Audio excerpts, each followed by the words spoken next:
Welcome to Saisri fashion Madurai.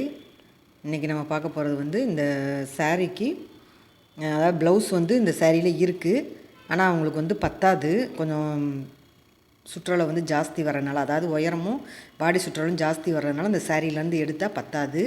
அதுவுமே கை வந்து puff கை மாதிரி வைக்க சொல்லியிருக்காங்க. இப்போ ட்ரெண்டிங்கில் ஓடிக்கிட்டு இருக்குது பார்த்தீங்களா, அந்த மாதிரி. அதனால் நான் என்ன பண்ணேன், இதுக்கு ஒரு ஜாஸ்மின் கிளாத் வந்து அவங்களே எடுத்து கொடுத்துட்டாங்க. 1 மீட்ரு நல்லா வந்து பாருங்கள், நல்ல அகலம் உயரம். அவங்க வந்து நல்லா உயரமாக தான் ப்ளவுஸ் போடுவாங்க. எல்லாமே வந்து ஜாஸ்தி இருக்கிறதுனால 1 மீட்ரு வந்து நமக்கு, அதாவது பேக்குக்கும் ஃப்ரண்ட்டுக்கும் மட்டும்தான் வந்துச்சு. ஃப்ரண்ட்டு அந்த பட்டி வைக்கிறதுக்கு, அப்புறம் வந்து கைக்கு வைக்கிற மாதிரி ஒரு 4 இன்ச்சுக்கு கொஞ்சோண்டு துணி இந்த இருக்குது பார்த்திங்களா. இந்த துணி தான் நமக்கு மிச்சம். அந்த 1 மீட்டரில் ஜாஸ்மின் ப்ளவுஸில் பிட்டில் இவ்வளோ தான் நமக்கு மிச்சம். நான் என்ன பண்ணேன், சரி இதை ரெண்டையும் வந்து ப்ளவுஸுக்கு வச்சுட்டு இந்த ஜாஸ்மின் துணியை நம்ம சேரீலேருந்து கைக்கு வந்து அந்த பஃப்புக்கு மட்டும் எடுப்போம் அப்படின்னு சொல்லி, நம்ம அந்த சேலையில் நம்ம அளவு என்னவோ அந்த கையோட உயரத்துக்கு தகுந்த மாதிரி அதை மட்டும் நான் இந்த சேரீலேருந்து நான் பிரித்து எடுத்தேன். ஆனால் தைச்சதுக்கப்புறம் பார்த்திங்கன்னா நல்லாவே இருந்துச்சு. வாங்க அதை எந்த அளவுக்கு வெட்டுவோம், எப்படி தைக்கிறது, எந்த மாதிரி பஃப்பு வச்சேன் அப்படின்றத பார்க்கலாம். இந்த 4 இன்ச்சு பார்டரை வந்து நான் கைக்கு கொடுத்துட்டேன். இந்த மாதிரி வந்து உங்களுக்கு சேலையில் அதாவது ப்ளைன் ப்ளவுஸ் தைச்சிட்டு சேலையிலேருந்து இந்த மாதிரி பூ போட்டு இந்த மாதிரி இருந்துச்சுன்னு சொன்னால், நீங்கள் அந்த பஃப் கொடுக்கும்போது அதுவுமே நல்லா பார்க்குறதுக்கு லுக்காக தான் இருந்துச்சு. அது எப்படி இருக்குது அப்படின்றத பார்ப்போம். இப்போ பாருங்கள், நான் வந்து நமக்கு நார்மலாக கை வெட்டுவோம் பார்த்திங்களா, அந்த மாதிரி வெட்டிட்டு அந்த வெட்டின பாகத்தில் டபுள் மடங்கு துணி இருக்கணும். துணி எப்படி எடுத்திருக்கேன்னு பாருங்கள். நம்ம இப்போ வந்து ஒரு 15 இன்ச்சு ஒரு கையோட இது சுற்றளவு வந்து ஒரு 15ன்னு வச்சுக்கிடுவோம். அப்படின்னா 30 இன்ச்சு நம்ம எடுக்கணும். அதே மாதிரி உங்களோட கையோட சுற்றளவுக்கு தகுந்த மாதிரி டபுள் மடங்கு துணி எடுத்துக்கலாம். இப்போ பாருங்கள், நான் 2 மடங்கு எடுத்திருக்கேன். இந்த மாதிரி அளவு எடுத்தாலே போதும். நம்ம வந்து நடுவில் ஒரு 3.5லேருந்து, அதாவது கைக்கு மேலே வந்து பஃப்பு ஒரு 7 அல்லது 8 இன்ச்சு சுற்றளவு மேலே வந்து இந்த சைடு 3.5 இன்ச்சு, இந்த சைடு 3.5 இன்ச்சு இருக்கிற மாதிரி வைக்க போகிறோம். கூடனா ஒரு 4 இன்ச்சு கூட வைக்கலாம். ஏன்னா அதுக்கு மேலே பஃப்பு போகும்போது உங்களுக்கு அடிப்பகுதிக்கு வந்துடும், நல்லா இருக்காது. இப்போ பாருங்கள், மேலே வந்து அளவு எடுக்கிறேன் பார்த்திங்களா. இந்த மாதிரி மார்க் பண்ணிக்கோங்க. இப்போ 4 இன்ச்சுக்கு நான் மார்க் பண்ணுறேன். இவங்க வந்து கொஞ்சம் சுற்றளவு ஜாஸ்தின்றனால 4 இன்ச்சுக்கு மார்க் பண்ணுறேன். மார்க் பண்ணிவிட்டு அது வரைக்கும் மட்டும் நம்ம வந்து பஃப்பு வச்சா போதும், சுருக்கம் வச்சா போதும். மீதியெல்லாம் வந்து நம்ம வைக்க வேண்டியதில்லை.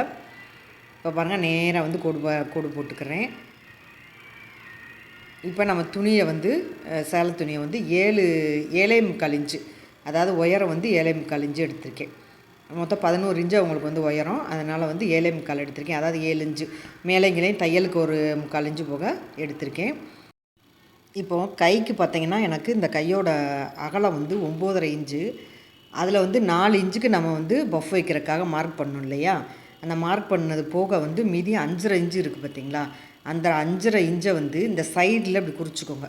நம்ம எந்த அளவுக்கு பஃப்புக்கு வந்து மார்க் பண்ணியிருக்கோமோ, மார்க் பண்ணது போக மீதி என்ன அளவு இருக்கோ அந்த அளவை வந்து இந்த சைடில் வந்து குறிச்சிக்கோங்க. ஏன்னா அது வரைக்கும் வந்து நம்ம சுருக்கம் வந்து வராது. அதுக்காக தான் அந்த அளவு குறிக்கிறது.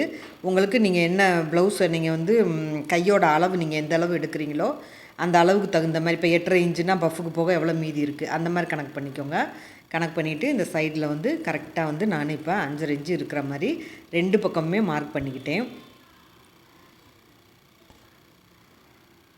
2 பக்கமும் மார்க் பண்ணிவிட்டு அதில் அந்த மார்க் பண்ணதுக்கு முன்னாடி தான் வந்து நம்ம வந்து பஃபே வைக்கணும்.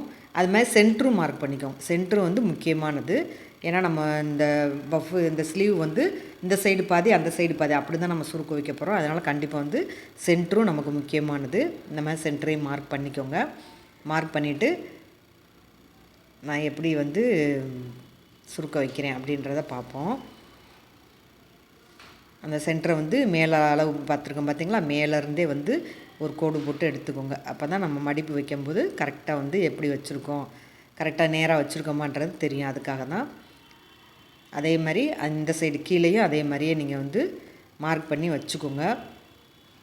மேலே என்ன அளவு எடுத்துருக்கோமோ கீழேயும் சுருக்கம் வந்து அந்த அளவுக்கு தான் வரப்போகுது. நம்ம கீழேயும் நமக்கு அந்த அளவு தேவை இல்லையா, அதனால் நீங்கள் கரெக்டாக வந்து அந்த மேலே வச்சுருக்க அதே 5.5 இன்ச்சை வந்து கீழேயும் வச்சுக்கோங்க. இப்போ இந்த இடப்பட்ட கேப்பு தான் மேலேயும் சரி கீழேயும் சரி நம்ம வந்து அந்த சுருக்கம் வந்து வைக்கணும். இப்போ அந்த சுருக்கம் எப்படி வைக்கிறது அப்படின்றத பார்ப்போம். இப்போ பாருங்கள், இப்போ நடு சென்ட்ரு இருக்குது பார்த்திங்களா, அந்த சென்ட்ருலேருந்து ஒரு பக்கம் மடிப்பு வந்து நம்ம கீழ்ப்பக்கம் இருக்கிற மாதிரி வைக்கணும். ஃபஸ்ட்டு எப்படி வைக்கிறேன்னு பாருங்கள். நமக்கு ஒரு அளவு தான், ஒரு 3/4 இன்ச்சு அல்லது 1 இன்ச்சு நம்ம துணியை பொறுத்து வச்சுக்கலாம். நம்ம சுருக்கம் வந்து எத்தனை வேணுமோ அதை பொறுத்து வச்சுக்கலாம். இப்போ நான் வந்து ஒரு 5 சுருக்கு இருக்க மாதிரி தான் எடுத்திருக்கேன். பாருங்கள், கரெக்டாக வந்து முதல் சுருக்கம் வந்து ஒன்றுக்கு மேலே ஒன்று தான் இருக்கணும், தள்ளி தள்ளி இருக்கக்கூடாது. கரெக்டாக வந்து கீழ்ப்பக்கமாக வச்சுக்கிறணும். அடுத்த சுருக்கம் வந்து மேல் பக்கமாக இருக்கிற மாதிரி, இப்போ நான் எப்படி வச்சேன்னு பார்த்தீங்களா அந்த மாதிரி வச்சுக்கோங்க. அடுத்து மேலே வந்து நம்ம அந்த மடிப்பை வைக்கும்போது குறைஞ்ச ஒரு 1/2 இன்ச்சாவது இருக்கிற மாதிரி கொஞ்சம் தள்ளி தள்ளி வைங்க. முதல்ல கீழே வந்து ஒன்றுக்கு மேலே ஒன்று வச்சுருப்போம், அதை மேலே வந்து ஒரு 1/2 இன்ச்சு இருக்கிற மாதிரி இந்த மாதிரி தள்ளி தள்ளி வச்சுக்கோங்க. 1/2 இன்ச்சு, ஒரு 3/4 இன்ச்சு கூட இருக்கலாம், தள்ளி வச்சுக்கோங்க.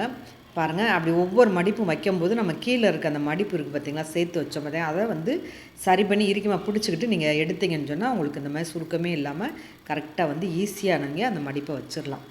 இப்போ வச்சதுக்கப்புறம் நம்ம கை வெட்டி வச்சுருக்கோம் பார்த்திங்களா, அந்த வெட்டினதை சென்ட்ரு பாயிண்ட்டு பார்த்துக்கோங்க. சென்ட்ரு பாயிண்ட்டு பார்த்து கரெக்டாக அந்த சென்டருக்கு நேராக இருக்கிற மாதிரி வச்சுக்கோங்க. இப்போ கீழே அதே மாதிரி சென்ட்ரு பாயிண்ட் பார்த்துக்கோங்க. பார்த்துட்டு ஒரு பின்னு கூட குத்திக்கோங்க, நழுவாமல் இருக்கிறதுக்காக ஒரு பின்னு குத்திக்கோங்க. குத்திட்டு நம்ம அந்த பக்கத்துலேருந்து ஃபஸ்ட்டு வந்து உள்பக்கமாக வச்சே அடிச்சுக்கலாம். ஏன்னா நம்ம கீழே வந்து பட்டி அடித்து திருப்ப போகிறோம், அதனால் நீங்கள் சும்மா உள்பக்கமே வச்சு இந்த மாதிரி நேராக வந்து அடிச்சுக்கோங்க. அடிச்சுட்டு சுற்றி வந்து எப்பயும் நம்ம வந்து லைனிங் பதிப்போம் பார்த்திங்களா, அந்த மாதிரி வந்து பதிச்சு எடுத்துக்கோங்க. இப்போ கீழே வந்து அந்த மீதி துணியை வந்து நம்ம கட் பண்ணி எடுத்துடலாம். அதுமாதிரி மொதல் நம்ம இந்த வீடியோ பார்க்குறவங்களா இருந்தால் நம்ம சேனலை வந்து சப்ஸ்கிரைப் பண்ணி வச்சுக்கோங்க. நிறைய மாடல் ப்ளவுஸு, நிறையா வந்து கட்டிங் ஸ்டிச்சிங் வீடியோலாம் போட்டிருக்கேன். ஒவ்வொரு மாடலுமே சொல்லித்தரும்போது இந்த மாதிரி ஸ்டிச்சிங் எல்லாம் வந்து எவ்வளோ ஈஸியாக வந்து தைக்கலாம், என்னென்ன மெத்தடில் தைக்கலாம் அப்படின்னு டிப்ஸ் எல்லாம் நிறையா கொடுத்துருப்பேன். நீங்கள் சப்ஸ்கிரைப் பண்ணிவிட்டு நம்மளோட சேனலை தொடர்ந்து ஃபாலோ பண்ணுங்கள். உங்களுக்கு எந்த மாதிரி வீடியோ வேணும்னு சொல்லி நீங்கள் எனக்கு வந்து கமெண்ட் பண்ணுங்கள். கண்டிப்பாக உங்களுக்காக அந்த வீடியோவை நான் போடுவேன். அது மாதிரி நீங்கள் போடுற கமெண்ட்ஸுக்கு ரிப்ளையும் பண்ணுவேன். அது மாதிரி லைக் பண்ணிடுங்க. லைக் பண்ணால் தான் நான் வந்து அடுத்தடுத்து வீடியோ போடுறதுக்கு ஒரு இன்ட்ரெஸ்ட் இருக்கும், அதுக்காக தான். இப்போ பாருங்கள், 4 இன்ச்சு கீழே வைக்க போகிறோம். கரெக்டாக வந்து லைனிங் கொடுத்து அடிச்சுட்டு எடுத்துட்டேன். இப்போ லைனிங்கை வந்து ஃபஸ்ட்டு நம்ம வச்சு அடிக்கிறேன்.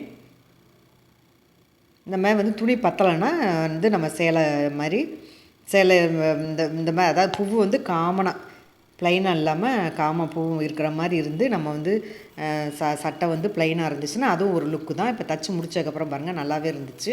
இப்போ இந்த லேஸ் வந்து சில்வர் லேஸு அவங்களே எனக்கு வாங்கி கொடுத்துட்டாங்க. அதனால் வந்து கழுத்துக்கு வந்து 2 பட்டையாக 2 லேஸ் வச்சுருந்தேன்.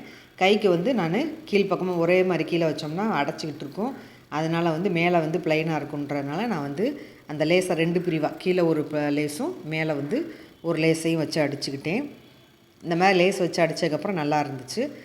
அதுக்கப்புறம் பார்த்திங்கன்னா எனக்குள்ள ஒரு பட்டன், பட்டன் வந்து நான் அதுவும் நிறையா வீடியோ போட்டிருக்கேன். நம்ம வந்து பட்டன் வாங்கியும் வைக்கலாம், அல்லது நம்ம இந்த துணியிலே வந்து நம்ம செஞ்சும் வைக்கலாம். நான் வந்து ஆனால் துணியில் தான் செஞ்சு வச்சுருக்கேன். இப்போ தச்சு முடிச்சாச்சு. பார்த்திங்கன்னா பூ போட்ட சாரீ, சட்டை வந்து ப்ளைனு, அதில் மேலே கை மட்டும் பூ போட்டது. இந்த மாதிரி போடும்போது பார்க்குறதுக்குமே லுக்காக இருந்துச்சு, ரொம்ப நல்லா இருந்துச்சு. இது வரைக்கும் நம்மளோட வீடியோவை பார்த்துக்கிட்டு இருக்க அனைவருக்கும் நன்றி. அடுத்த வீடியோவில் சந்திக்கும் வரை உங்களிடமிருந்து விடைபெறுகிறேன். நன்றி.